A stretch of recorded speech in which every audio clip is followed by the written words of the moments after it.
Prana, selon les yogis, a différents niveaux vibratoires qui proviennent donc de Svara, le grand souffle. Alors, il provient de Svara, mais il contient Svara. Ça veut dire qu'il provient de la conscience pure, mais qu'en lui, il contient toujours cette conscience pure. Prana est décrit très simplement comme une forme d'énergie semblable en apparence à un nuage. Cette énergie émet un rayonnement, une longueur d'onde, de fréquence et d'amplitude différentes. Prana peut se dilater, se rétracter, se contracter, subir des influences internes, externes. Il circule constamment dans le corps, dans toutes les parties du corps, et, écoutez bien, parce que ça c'est important, préside à l'ordre dans lequel l'ensemble des réactions vitales se produit dans l'organisme. Donc il y a un ordre, il y a ce que les Grecs appellent le cosmos, eh bien c'est aussi dans notre corps, et c'est prana. Et prana maintient l'organisme dans son intégralité. Vous voyez si c'est important. Prana est donc la substance même de Pranamaya Kosha, mais, vous le voyez, il ne peut qu'être intimement lié aux autres corps. Prana est en contact étroit avec les facultés mentales. Il est influencé par la pensée, les sentiments, les émotions, qui elles-mêmes sont influencées par prana. Prana peut se disperser à travers les pensées, bonnes ou mauvaises. On dit qu'une malédiction, c'est une onde mauvaise de prana.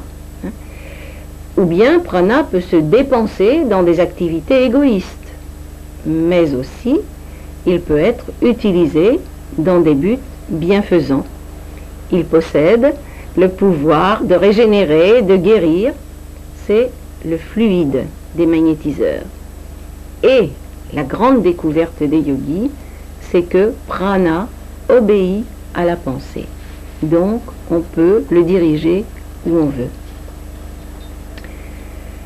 Quand prana est stimulé par des exercices de yoga, par exemple, et pas seulement par le yoga, il y a d'autres techniques qui s'occupent activement de prana, même s'il ne s'appelle pas prana. Quand il est stimulé, donc, il rayonne à partir du corps et forme ce qu'on appelle l'aura.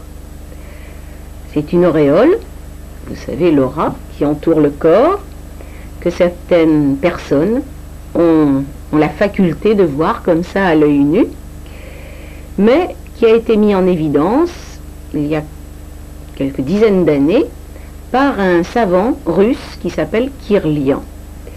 Et grâce à ses travaux, on peut maintenant photographier les radiations praniques des objets animés ou non. Prana est donc une force inhérente à notre vie. Il imprègne tout. Il est dans l'air que nous respirons, mais il n'entre pas dans la formule de l'air. Il est dans l'eau sans entrer dans sa composition. Il est dans les aliments, dans les rayons solaires. Il est dans la parole, dont il permet l'émission.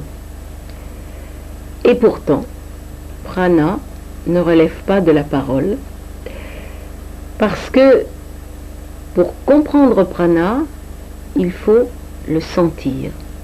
C'est comme le sel. Pour connaître le goût du sel, il faut goûter au sel. Pour comprendre prana, il faut l'avoir senti en soi. Et senti circuler. Et senti même, lorsqu'on a l'expérience, le goût. Prana a un goût.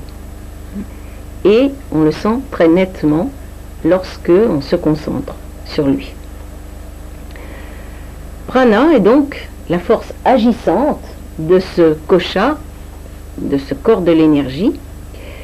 Et ce kosha a pour fonction de capter, manipuler, distribuer l'énergie dans les quelques 80 milliards de cellules de notre corps physique, et cela selon leurs besoins. Rappelez-vous que prana, c'est l'ordre dans les réactions du corps physique. Alors selon le besoin des cellules, prana est dirigé.